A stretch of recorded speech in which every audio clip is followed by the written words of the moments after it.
আমাদের ঘর থেকে লুটপাট করে সবকিছু নিয়ে গেছে, ফ্রিজ, তারপরে ওপেন, তারপর গ্যাসের চুলা, পিতলের জিনিস ছিল, স্বর্ণের জিনিস ছিল, সব লুটপাট করে নিয়ে গেছে। কাপড় চুপড় সব নিয়ে গেছে। তারপরে মন্দিরে যে মালামালা ছিল সব নিয়ে গেছে।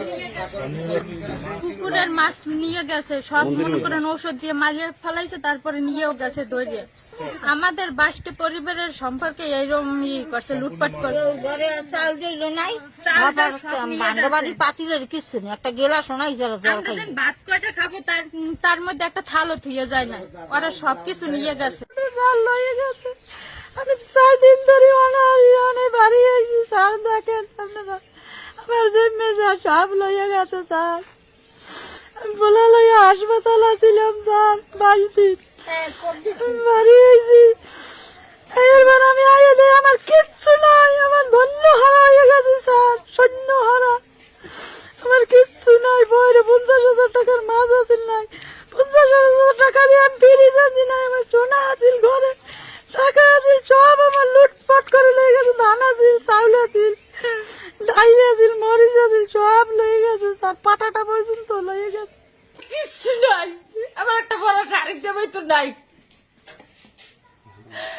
চাল ডাই স্যার, কালকে মাসের বাড়ি কোনো আন্যা 100 চাল এই এবার আন্যা রান্না একবার খাইছি। এখন আমি অনাহারি স্যার, আমার চাল ডাল সব লইয়ে গেছে স্যার। মাইয়ের জিনিস থুয়ে গেছে, টাকা ছাড়াইছি 90,000। চোখেছে জমি রেখো করিয়া, সেই জমি রাখতে পারি নাই। এলাকার সবাই জানে এই জমির টাকা চোখেছে আসলে, মাইয়ের জিনিস আসলে, অনেক কিছু চোখেছে আসলে, শাড়ি ঠেরি, এবার ওই অনেক গয়নাগাটি আসলে, মাইয়ের যত যে আসলে সব নিয়ে গেছে স্যার। চাউল ডাল, আমার এই সোলাজের ব্যাটারি, টিভি, তারপরে ঘরের এইখানে আরে ফিল্ম মটকা আসলে, হ্যাঁ লইয়ে গেছে স্যার। আমার বলতে গড্ডা খালি খারা আছে, আর কিচ্ছু নাই। আমি যেমন ভাত খামু স্যার, আমার স্বামীর কোনো কাম কামাই কিচ্ছু নাই, আমি এখন না খাইয়ে রয়েছি স্যার। তাই আমার এই পহেলা আমার সুগরি নেছে, আমার 38 বস্তা সুগরি আনা ছিল। এই সুগরি আনছি থেকে ভোলা থেকে কিনিয়া, এই সুগরি আমরা গর্ত করে গর্ত দেন স্যার, এই গর্তের ভিতরে রাখছি। তারপর আবার পাশে ওই মন্দিরের সাথেও একটা গর্ত করছি, সেই গর্তের ভিতরে এই গর্তে আমার না ভিতরে ওই গর্তেও রাখছি।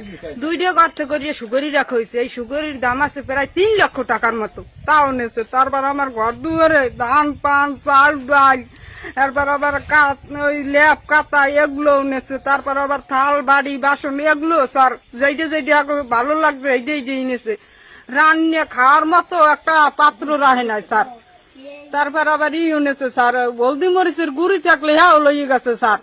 25 মন আমার আল্লাহ লইয়া, কাপড়ে ছিল 28 খান, এই যে টেরাঙ্গা ছিল, এই 2টা পিপে দেন, এই আমার ধান, এমনি ছিলেন এই ধান আমার হাতে ঘরে কোনে নিচ্ছে।